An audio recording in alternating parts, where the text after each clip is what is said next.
Hello दोस्तों, नमस्कार। एक बार फिर से आप सभी का स्वागत है भाई। और आज एक बेहतरीन सी टॉपिक हम लोग फिर से उसी टॉपिक पर आज बेहतरीन सी बात करने शुरू करेंगे।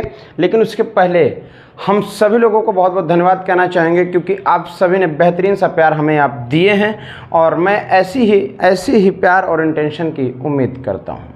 दोस्तों, कहा जाता है कि जब तक ज़िंदगी में तूफ़ान ना आए ना, जब तक ज़िंदगी में तूफ़ान ना आए तब तक इंसान ना तूफ़ान से बचने और तूफ़ान से बचाव और तूफ़ान से जो सामना करने की हिम्मत होती है तब तक उसके अंदर नहीं आती है।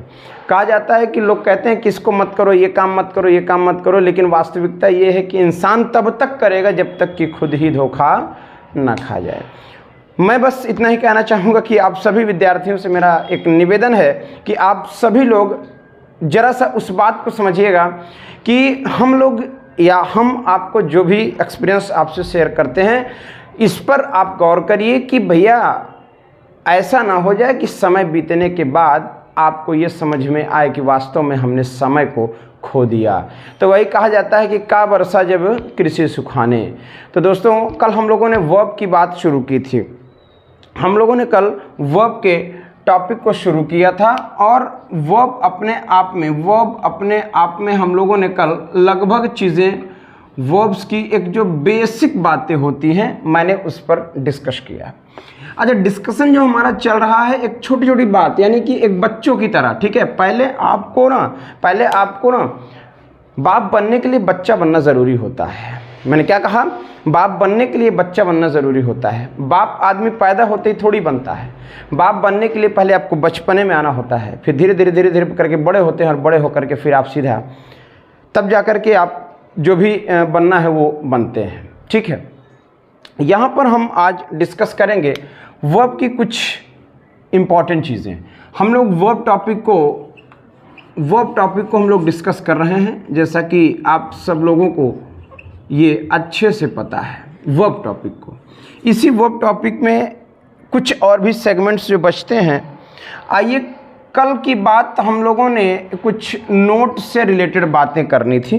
कल तक की बातचीत में जो कल तक की हमारी बात हुई है उससे रिलेटेड हम कुछ एक नोट्स दो चार अभी ऐसे एक दो नोट्स ऐसी हैं जिनको जानना बहुत ज़रूरी है, क्योंकि अगर आप उन सब बेसिक्स को नहीं जानेंगे तो फिर मामला गड़बड़ हो जाएगा। कहा जाता है कि इज, एम, आर, वॉज और वर, ये एक ऐसी कंडीशन है कि इसके बाद हमें कभी एडवर्ब का प्रयोग नहीं करना होता। ये ध्यान रखिएगा, एडवर्ब का प्रयोग नहीं करना होता है। जैसे से इज काइंडली, देखिए अब देखिए यहां पर मैंने क्या कहा कि इज, एम, आर, वॉज, वर के बाद हमें एडवर्ब नहीं चाहिए। छोटी छोटी बातें हैं, छोटी छोटी मिस्टेक्स हैं। आप सबको कभी कभी आपको फिलर वगैरह में ये देखने को मिल जाता है कि लिखा कुछ है, हमें भरना कुछ है, ऑप्शन आपके पास, तो देन जानते हैं होता क्या है, सेंटेंस को पढ़ने के बाद जो आपको समझ में आता है वही आप करने की कोशिश करते हो, मगर ये ग्रामर है, यहाँ पर भाव नहीं, यहाँ पर नियम चलेगा, ठीक है। तो रूल क्या कहता है कि इज, एम, आर, वॉज, वर के बाद हमें एडवर्ब नहीं चाहिए, तो हमें यहाँ पर इज, एम, आर, वॉज, वर के बाद काइंडली नहीं काइंड चाहिए, काइंडली नहीं काइंड चाहिए। बात समझ आ गई? बोल तो दो, ठीक है। जैसे Shyam is popularly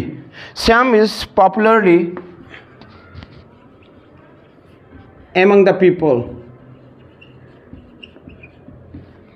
Shyam is popularly among the people। यहां पर फिर से वही बात आई, श्याम इज पॉपुलर, ठीक है भाई, ठीक है। छोटी छोटी बातें ही नुकसान पहुंचा जाती हैं, बड़ी बड़ी बातें हम सब ध्यान दिए रहते हैं, उस पर कोई प्रॉब्लम नहीं क्रिएट होती। इसी में एक और नोट अगर मैं लगाऊं तो आखिर इसके बाद प्रयोग किया क्या जाता है,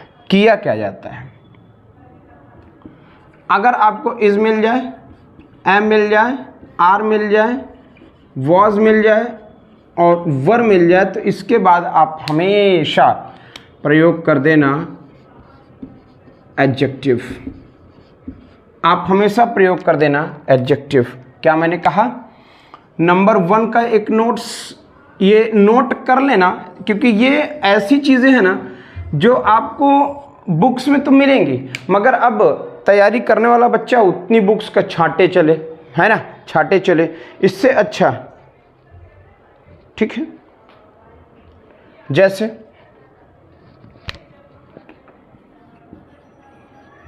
India is richly in resource. India is richly resource but poorly. अब देखो ना, but poorly बहुत कायदे सेंटेंस को समझो, समझ में आ जाएगा। जैसे in relation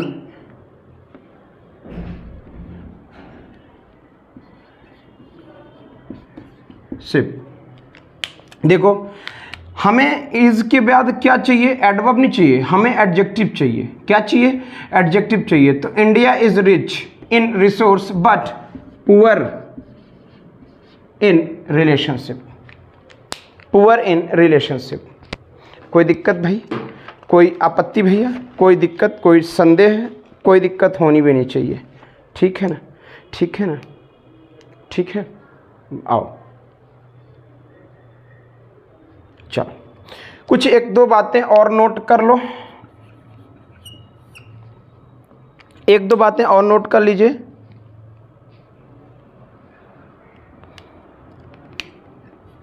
एम और इज ये अपने आप पे प्रेजेंट हैं, इनका जो पास्ट बनता है वॉज बनता है, ठीक है, पास्ट बनता है, वॉज बनता है। और एक आध बातें देख लो। और आर का पास्ट वर बनता है।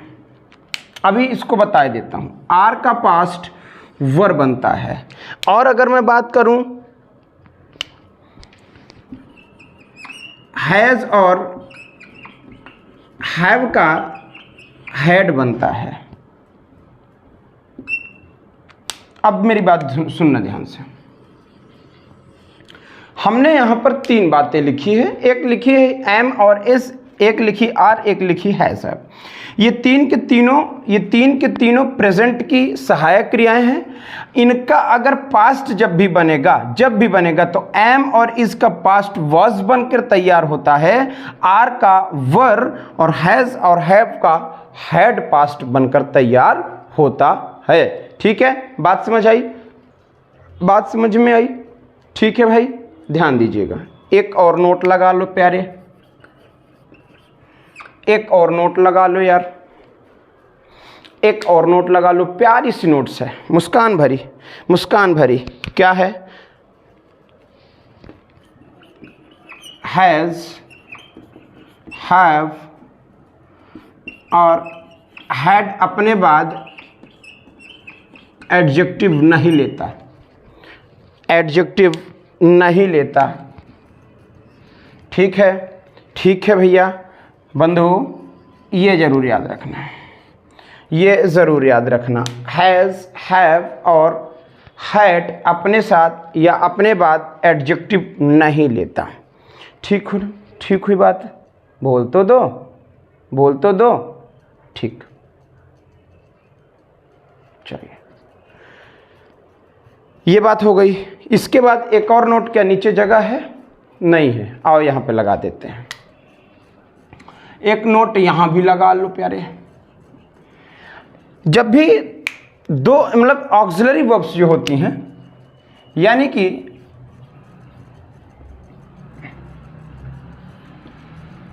ऑक्सिलरी वर्ब्स एक साथ नहीं प्रयोग की जा सकती हैं।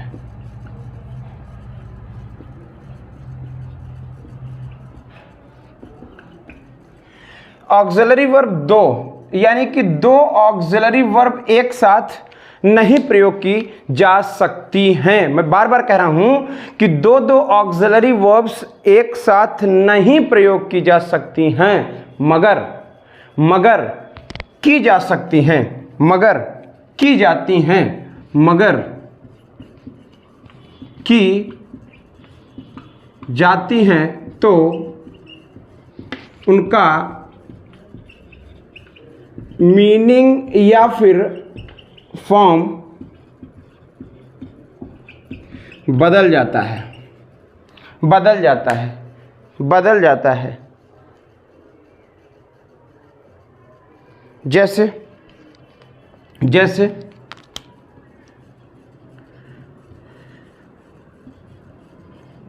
Has had, have had, had had, ये अपने साथ एक साथ यूज की जा सकती हैं, मगर इनका अपना मीनिंग डिफर हो जाएगा, मीनिंग में अंतर आ जाएगी। ठीक है भाई, मीनिंग में अंतर आ जाएगा, मीनिंग में एकदम डिफर हो जाएगा, याद रखिएगा। ठीक है, ठीक हुई बातचीत, कोई प्रॉब्लम तो नहीं है, कोई प्रॉब्लम तो नहीं है। ठीक है भाई, बहुत अच्छा, ठीक है। कुछ और चंद बातें, जैसे नीड और डेयर की बात की जाए, इनका मेन और हेल्पिंग दोनों प्रयोग होता है। मेन वर्ब और हेल्पिंग वर्ब कब कब कब इनका मेन वर्ब की तरह, कब हेल्पिंग वर्ब की तरह, है ना। जब इनके साथ नॉट लग जाए, इन दोनों के साथ नॉट लग जाए, क्या कह रहा हूं, बहुत ध्यान से सुन लेना कि जब इन दोनों के साथ नॉट लग जाए तो ये हेल्पिंग वर्ब का यूज होने लगता है। और जब नॉट ना लगा रहे, जब नॉट ना लगा रहे तो फिर ये मेन वर्ब का काम करने लगती हैं। समझ लो, नीड और डेयर ये दोनों ऐसी वर्ब से मॉडल्स हैं जो दोनों काम करती हैं, आपके मेन वर्ब की भी और हेल्पिंग वर्ब की भी। तो जब इन दोनों के साथ नॉट लगा दोगे, क्या कह रहा हूं, डेयर नॉट, नीड नॉट लगा दोगे तो ये सेंटेंस में एज अ हेल्पिंग वर्ब काम करने लगती हैं। और जब इनके साथ आपको नीड और डेयर के साथ नॉट नहीं मिलेगा तो फिर आप इन्हें मेन वर्ब की तरह यूज करेंगे। नोट कर लीजिए, इतना नोट कर लीजिए भाई, नोट करिए फटाफट, कोई दिक्कत नहीं, एकदम साफ नजर आ रहा है सभी को, कोई प्रॉब्लम नहीं है। ठीक है, फटाफट नोट कर लो।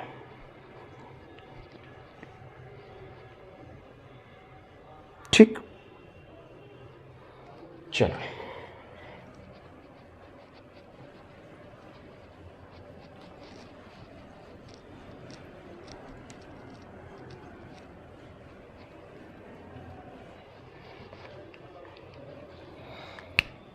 एक और नोट लगा लो,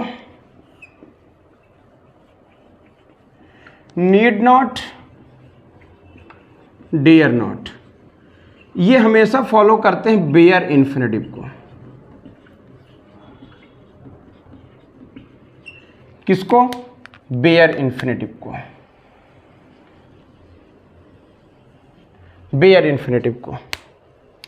ठीक है, और वैसे भी मॉडल वर्ब्स के साथ बेयर इन्फिनेटिव का ज्यादातर प्रयोग किया ही जाता है। ठीक,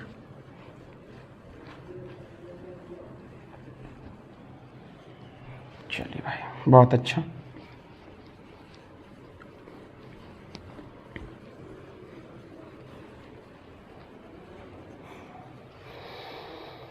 आइए वर्ब की एक और टॉपिक से आपकी मुलाकात कराता हूं, जो अब धीरे धीरे बेसिक से हम लोग ऊपर की तरफ चल रहे हैं, जिसे कहा जाता है रेगुलर एंड इर्रेगुलर वर्ब। ये भी दो कैटेगरी हैं वर्ब की जो रेगुलर और इर्रेगुलर के सीन पर बातें होती हैं और दोनों को आपस में पढ़ा जाता है। ठीक हुई बातचीत? ठीक हुई बातचीत? कोई प्रॉब्लम तो नहीं है? ध्यान दीजिएगा, बहुत सारी ऐसी वर्ब्स हैं जो रेगुलर और इर्रेगुलर पर सेंटेंसेस बना करके पूछने का काम करता है। जैसे कभी कभी कुछ ऐसी वर्ब्स होती हैं जो मोशन बताती हैं, जो मोशन बताती हैं, उनके साथ कुछ सिचुएशन में प्रेपोजिशन का प्रयोग नहीं होता, मोशन बताने वाली प्रेपोजिशन का प्रयोग नहीं होगा। तो इस तरीके से बहुत सारी वर्ब्स हैं जो आपको क्वेश्चन में उस तरीके से लिख करके आपको फंसाने का काम करता है ताकि आप गलत करें। उन सभी डाउट्स को मैं यहां पर क्लियर करना चाहूंगा। पहली बात मैं इर्रेगुलर की करूंगा।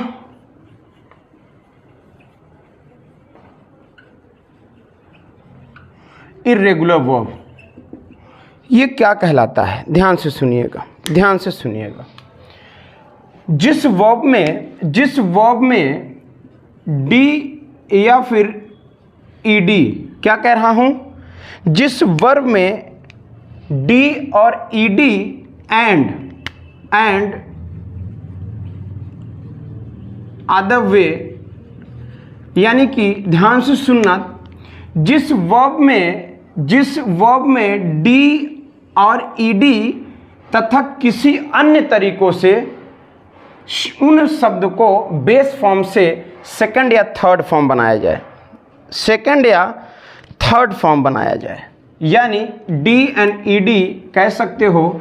अगर इनको लगा के किसी भी बेस फॉर्म की वर्ब को अगर सेकंड और थर्ड फॉर्म बनाएं, सेकंड और थर्ड फॉर्म बनाते हैं, बहुत अच्छे से समझ लो, कोई भी बेस वर्ब होगी आपकी, कोई भी बेस वर्ब होगी जिसमें डी ईडी या फिर किसी अन्य तरीके से, जैसे एंटी भी लगता है, लर्न्ट भी होता है, बर्न्ट लर्न्ट, है ना, तो अगर किसी अन्य तरीके से उनको सेकंड और थर्ड फॉर्म बनाया जा सके, उसे हम क्या कहते हैं? इर्रेगुलर वर्ब कहते हैं। ठीक है, बात समझ में आ गई। इट इज नोन ऑल्सो, या इट इज नोन, इसे हम कह सकते हैं स्ट्रॉन्ग वर्ब। आपसे कोई पूछे तो बता देना कि इर्रेगुलर वर्ब को ही स्ट्रॉन्ग वर्ब के नाम से जानते हैं, स्ट्रॉन्ग वर्ब के नाम से जानते हैं।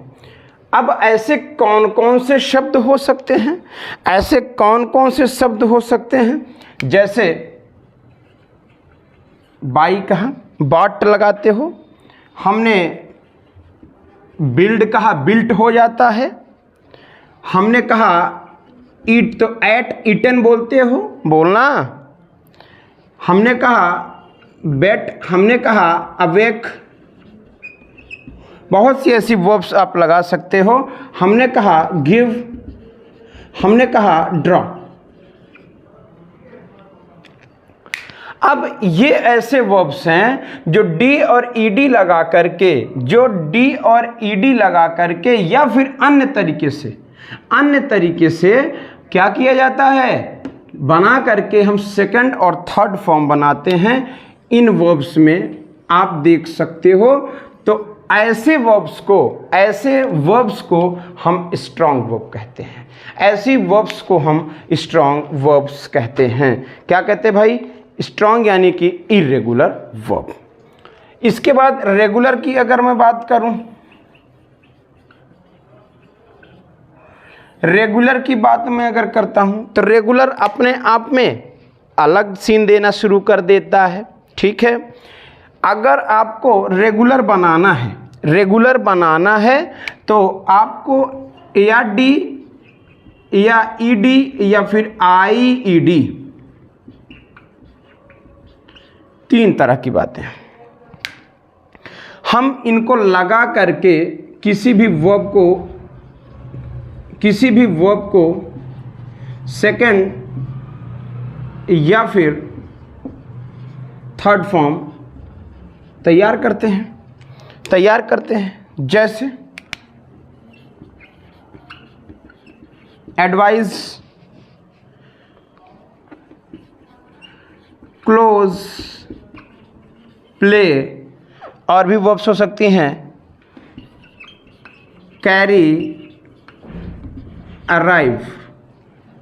इन वर्ब्स में आप देखोगे या डी लग जाएगा, या ईडी लग जाएगा, या आईईडी लग जाएगा, और सेकंड और थर्ड फॉर्म बन करके तैयार हो जाएगी। यानी एक बात समझ में हमारे आई, क्या आई? सुनिएगा ध्यान से। अगर मैं रेगुलर वर्ब की बात करता हूं तो रेगुलर वर्ब अपने साथ किसी बेस फॉर्म के साथ डी ईडी या फिर आईईडी ही लग कर के रेगुलर वर्ब बनाएंगी, अदर और कुछ जुड़ करके कुछ भी नहीं बनाएगा। मगर इरेगुलर की अगर मैं बात करूं तो डी ईडी और अदर वे अन्य भी चीजें जुड़ करके ये सेकंड और थर्ड फॉर्म बना सकती हैं, जिन्हें हम क्या कहेंगे? स्ट्रॉन्ग वर्ब, या फिर हम कह देंगे इरेगुलर वर्ब।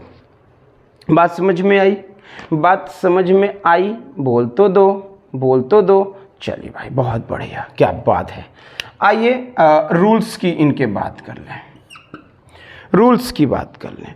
ऑलमोस्ट वर्ब्स जो होती हैं, ऑलमोस्ट वर्ब्स, इनके साथ लगभग वर्ब्स, इनके साथ हम इनके बेस फॉर्म में ईडी लगा करके हम लोग इसके सेकंड और थर्ड फॉर्म को बनाते हैं। बहुत सी ऐसी वर्ब्स हैं। कौन कौन सी वर्ब्स हैं आओ देख लें। हमने कहा डिस्ट्रॉय,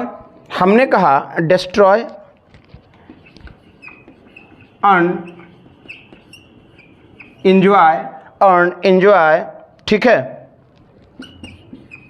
पुल, विजिट, और भी बहुत सारे शब्द हो सकते हैं जो ईडी लग करके ये आपके सेकंड और थर्ड फॉर्म तैयार करते हैं। ठीक है भाई, ठीक है। इतनी सी बात में किसी को दिक्कत तो नहीं है? इतनी सी बात में किसी को कोई प्रॉब्लम तो नहीं है? होनी नहीं चाहिए यार, ठीक है, होनी नहीं चाहिए। ठीक है।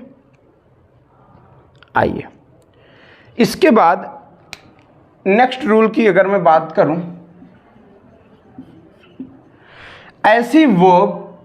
ऐसी बेस वर्ब जिनके अंतिम में ई आता हो। क्या कह रहा हूं? ऐसी बेस वर्ब्स कुल मिला के ऐसी बेस वर्ब होती हैं जिनके अंतिम में अक्षर ई आए। क्या कह रहा हूं? ऐसी बेस वर्ब जिनके अक्षर में अंतिम में ई आए, ऐसे के लिए हमें ईडी लगाकर या सिर्फ डी लगाकर, याद रखिएगा, ईडी नहीं, सिर्फ डी लगाकर हम इसे सेकंड यानी कि सेकंड या फिर थर्ड फॉर्म तैयार कर देते हैं। फिर से सुन लो मेरी बात। ऐसी बेसिक वर्ब जिनमें लास्ट में ई आता हो, बेसिक वर्ब का शब्द होता है, उसी में एक अक्षर अंतिम में अगर ई आएगा तो ऐसी वर्ब्स को हम डी लगाकर सेकंड और थर्ड फॉर्म बना देते हैं। जैसे सेव, लव, ब्रेव, ये तो अपने आप में एडजेक्टिव हुई, है ना। Retire, stair, race. अभी जितनी भी वर्ब्स मैंने यहां लगाई है, जितनी भी वर्ब्स मैंने यहां लगाई है, इन सभी वर्ब्स में सिर्फ और सिर्फ डी लगकर सेकंड और थर्ड फॉर्म दोनों तैयार कर देगा। देख लीजिए आप, सेकंड और थर्ड फॉर्म दोनों तैयार कर देगा। अलग से कुछ करने की जरूरत ही नहीं है, अलग से कुछ करने की आवश्यकता ही नहीं है। ठीक है, बहुत बढ़िया। एक और नियम इसी में जान लो यार, बहुत सारी ऐसी बेस वर्ब्स हैं कि जिनके अंतिम में वाई आता है। क्या कह रहा हूं? बहुत सारी ऐसी बेस वर्ब्स हैं जिनके अंतिम में वाई आएगा, मगर वाई के पहले कोई कॉन्सोनेंट हो, बहुत कायदे से समझ लो। लिखे हुए शब्द में अगर आपके सामने लिखा हुआ बेस फॉर्म का वर्ब है और उसका अंतिम अक्षर वाई है और उस वाई के पहले अगर कॉन्सोनेंट लिखा है तो हम इसको हमेशा आई ई और डी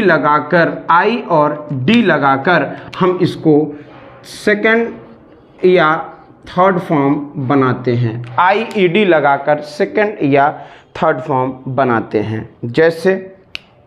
जैसे बरी कॉपी, ठीक है। मैरी रिप्लाई, आइडेंटिफाई,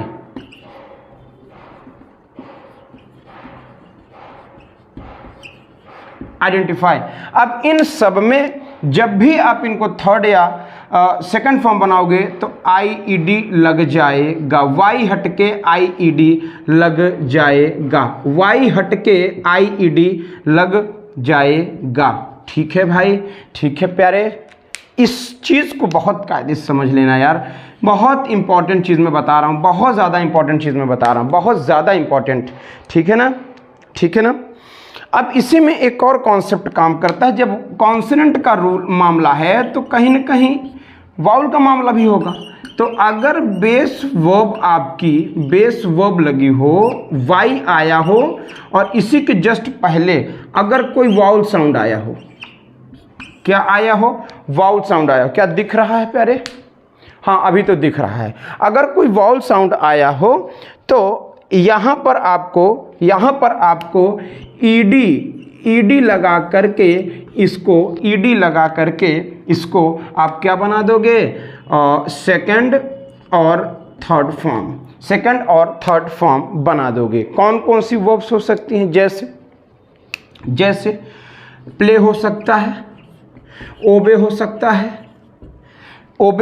है, प्ले हो सकता है, और आप प्रे कर सकते हैं, एम्प्लॉय कर सकते हैं, प्रे हो सकता है और एम्प्लॉय हो सकता है। इस तरह से आप अलग अलग तरह से चीज़ें बना सकते हैं। इन सभी चीज़ों को ज़रा सा आप नोट करिए, फिर इसके बाद हम लोग और भी बातें सीखें। इसके बाद कुछ बातें और जो बचती हैं उसको मैं बता देता हूँ, फिर इसके बाद इतनी रेगुलर और इरेगुलर की कहानी ख़त्म हो जाएगी। ठीक है, रेगुलर की कहानी यहीं समाप्त हो जाएगी। इसके बाद अब ये आपका थोड़ा सा लेवल उठना शुरू हो गया है। इसके बाद हम लोग सीधा ट्रांजिटिव, इंट्रांजिटिव, ये सारी चीज़ें पढ़ना शुरू कर देंगे।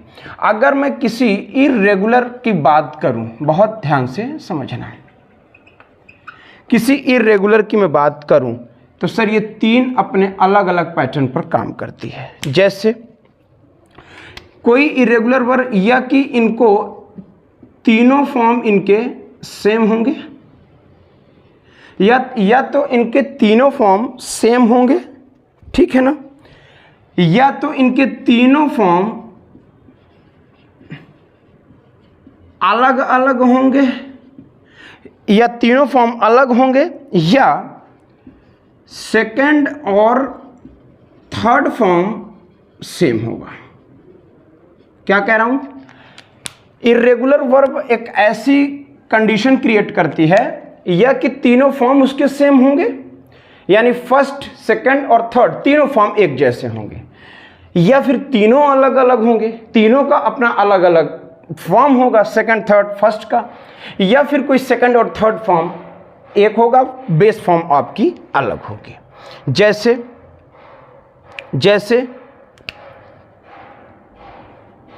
बेट एक वर्ब है, इसकी सेकंड और थर्ड फॉर्म सब एक है। शट एक वर्ब है, इसकी सेकंड और थर्ड फॉर्म इसी की तरह है। पुट एक वर्ब है, इसकी सेकंड और थर्ड फॉर्म एक ही है। लेट एक वर्ब है, इसकी सेकंड और थर्ड फॉर्म यही है। कह सकते हो कि हिट इसकी एक सेकंड फॉर्म थर्ड फॉर्म एक ही है, बिट इसको आप सेकंड और थर्ड फॉर्म एक ही करेंगे, अलग अलग नहीं है। आप चेक कर लेना कि इसका जो बेस फॉर्म है वही इसका सेकंड फॉर्म है और वही इसका थर्ड फॉर्म है। बच्चा परेशान हो जाता है बेचारा कि अगर लगा दिया बेट लगा दिया तो फिर वो कहता है कि भैया उसमें ऑप्शन दे देता है बेटेन या फिर बेटेड। तो भैया हमारे अच्छे बच्चे चुन करके चले आते हैं बेटेड या बेटेन चुन करके चले आते हैं। इसकी जानकारी जरूर रखिएगा। तीनों फॉर्म अलग अलग होने का सीन क्या है? तीनों फॉर्म जैसे आपने सुना होगा ब्लो, ब्लू, ब्लून, तीनों फॉर्म अलग अलग होंगी, base form, second form, third form. ठीक है। बाइट, बिट, बीटन, देख रहे हो भैया, देख रहे हो अलग हो रहा है ना, अलग हो रहा है।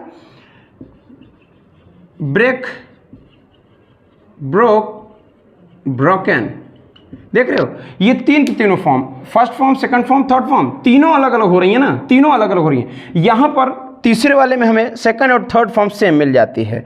जैसे आप ले लिए ब्रिंग, तो भैया ब्रॉट,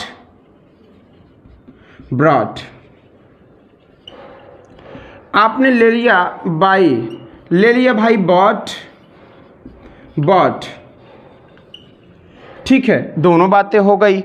आपने ले लिया बिल्ड ले लिया, तो यहां पर आपको क्रिएट हुआ बिल्ट और यहां भी आपका बिल्ट। ठीक है, इसके बाद आपने ले लिया ब्लीड, सेकंड फॉर्म ब्लेड और सेकंड फॉर्म यानी कि थर्ड फॉर्म भी ब्लेड। यानी एक चीज यहां सर समझ में आती है कि इर्रेगुलर अपने आप में तीन तरह से वो काम करना शुरू करता है। एक तो काम करता है कि जो उसके फॉर्म अपने सेम हो, तीन के तीनों। बेट की अगर फर्स्ट फॉर्म, बेट वर्ब की अगर फर्स्ट फॉर्म बेट है तो इसकी सेकंड और थर्ड फॉर्म भी बेट ही होगी। उसी तरीके से ये सारी वर्ब्स लिखी हैं। इसके बाद दूसरी कंडीशन क्रिएट किया, तीनों फॉर्म अलग अलग होंगी। ब्लो, ब्लू, ब्लोन हो गया, बाइट, बिट, बिटन हो गया, ब्रेक, ब्रॉक, ब्रोकन हो गया। इसके बाद थर्ड में आया तो सर ब्रिंग, ब्रॉट हुआ, उसके बाद बाई का बॉट हुआ, बिल्ड का बिल्ट हुआ और फिर ब्लिट का ब्लेट हुआ। इस तरीके से चीज़ें अगर आपको समझ में आ गई हों तो बहुत बढ़िया बात हुई। चीज़ें एकदम आसान हैं, बस आपको उसे किस तरीके से टेकअप करना है, निर्धारित आपको करना है। इतनी आसान बातें मैंने आपको बता दी। अब इसके बाद आपकी वर्ब की जो एक लेवल है वो लेवल लेकर के अब मैं चलना शुरू करूंगा।